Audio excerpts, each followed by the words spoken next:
Que a graça de Cristo possa tocá-lo nesse dia. Que prazer estarmos juntos aqui para mais um tempo de meditação, de reflexão na palavra de Deus. E nós temos falado aqui sobre as obras de um cristão, as atitudes de um cristão. Vale lembrar que não é por sabermos, as práticas de um cristão que nós necessariamente somos cristãos, Em Mateus capítulo 7, a Bíblia diz que alguns homens se aproximarão de Jesus naquele grande dia e dirão: Senhor, em teu nome expulsamos demônios, Senhor, em teu nome curamos os enfermos, fizemos os milagres. Mas a palavra do Senhor diz que Jesus dirá a eles abertamente: apartai-vos de mim, vós que praticais a iniquidade, porque eu não vos conheço.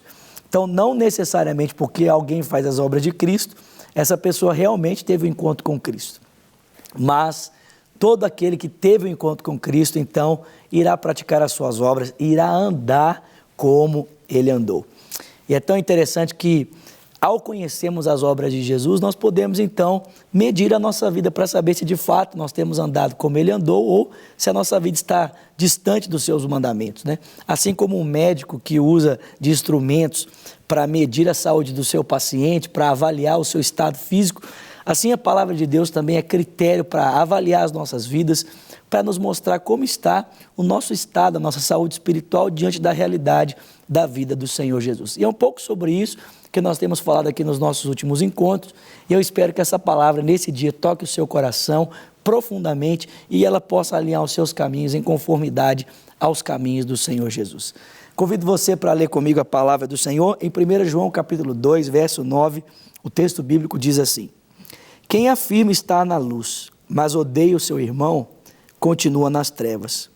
Quem ama seu irmão permanece na luz, e nele não há causa de tropeço. Mas quem odeia o seu irmão está nas trevas e anda nas trevas e não sabe para onde vai, porque as trevas lhe cegaram. No capítulo 3, o verso 14 diz: sabemos que passamos da morte para a vida porque amamos os nossos irmãos. Quem não ama permanece na morte. Quem odeia o seu irmão é assassino. E vocês sabem que nenhum assassino ele tem a vida eterna. O capítulo 4, verso 7 diz: amados, vamos amar uns aos outros, porque o amor procede de Deus, e aquele que ama é nascido de Deus e conhece a Deus. Quem não ama não conhece a Deus, porque Deus é amor. E foi assim que Deus manifestou o seu amor por nós.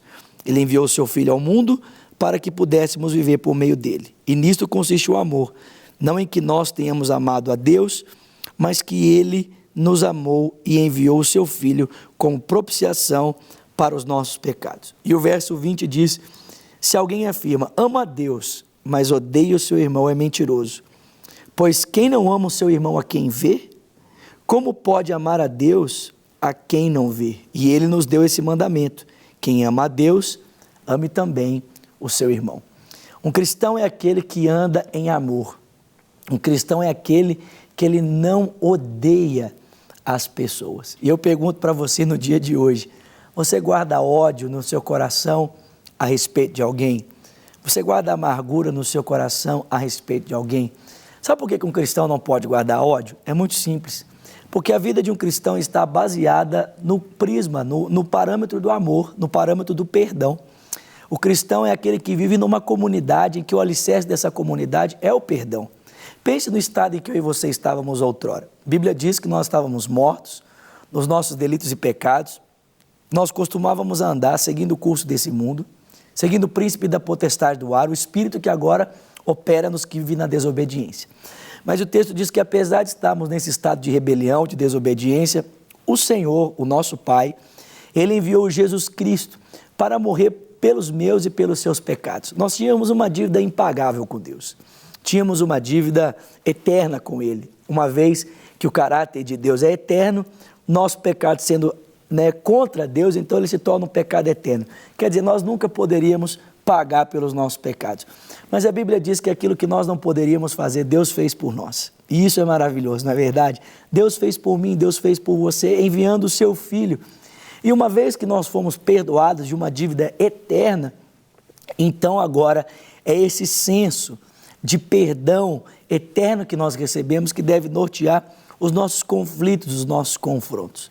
Às vezes eu ouço algumas pessoas dizer o seguinte: eu não vou perdoar tal pessoa, né? Eu odeio tal pessoa, eu não consigo, né, sentir sentimentos bons por aquela pessoa, né? Eu não vou perdoar porque aquela pessoa não merece.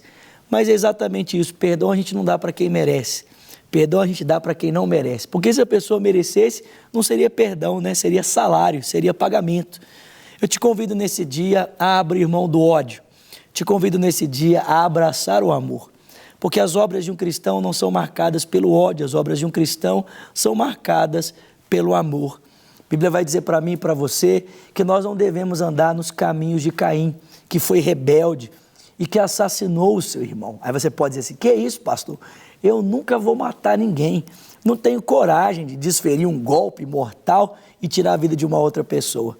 Mas nós não matamos as pessoas apenas desferindo contra elas golpes, usando armas, né? Seja armas brancas ou armas de fogo. Nós também matamos as pessoas com o nosso ódio, nós matamos as pessoas com a nossa indiferença, nós matamos as pessoas com palavras duras, com palavras, né, pesarosas, palavras de condenação. Nós vamos matando as pessoas. Um cristão é aquele que ele anda no amor, ele foi amado, como o texto diz: amados, vamos amar uns aos outros. Um cristão é aquele que experimentou do amor de Deus.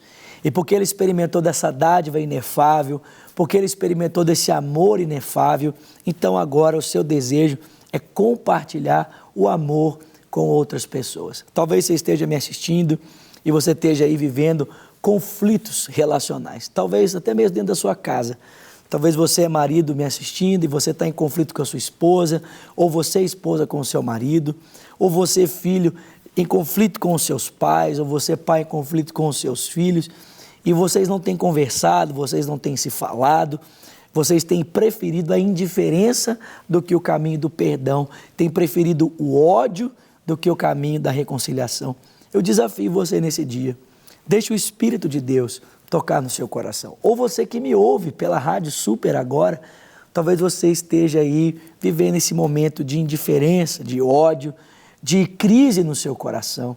Deixe o Espírito Santo tocar você nesse dia, deixe Ele quebrar essas cadeias de ódio, essas cadeias de indiferença, essas cadeias de falta de perdão, para que você possa viver uma vida baseada no amor do Senhor Jesus Cristo. Sabe, quem não perdoa, ele está tentando matar uma outra pessoa bebendo veneno. A gente pensa assim: eu não vou perdoar, como se a falta de perdão fizesse mal ao outro. Não, na verdade a falta de perdão só faz mal a gente mesmo. Aliás, a falta de perdão prejudica até mesmo a nossa vida com Deus, porque Jesus disse: perdoa as nossas dívidas como nós perdoamos os nossos devedores. Quem não perdoa não recebe o perdão de Deus. Não é que Deus não tenha te perdoado, mas você fecha a porta para que o perdão alcance a sua vida, o seu coração.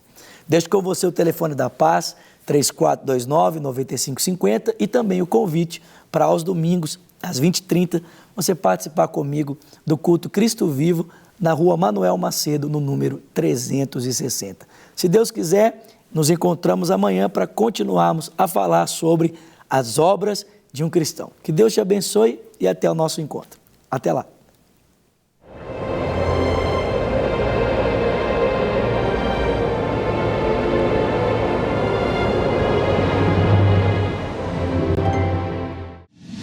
Para receber todas as novidades do canal, inscreva-se e, se curtir o vídeo, clique em gostei.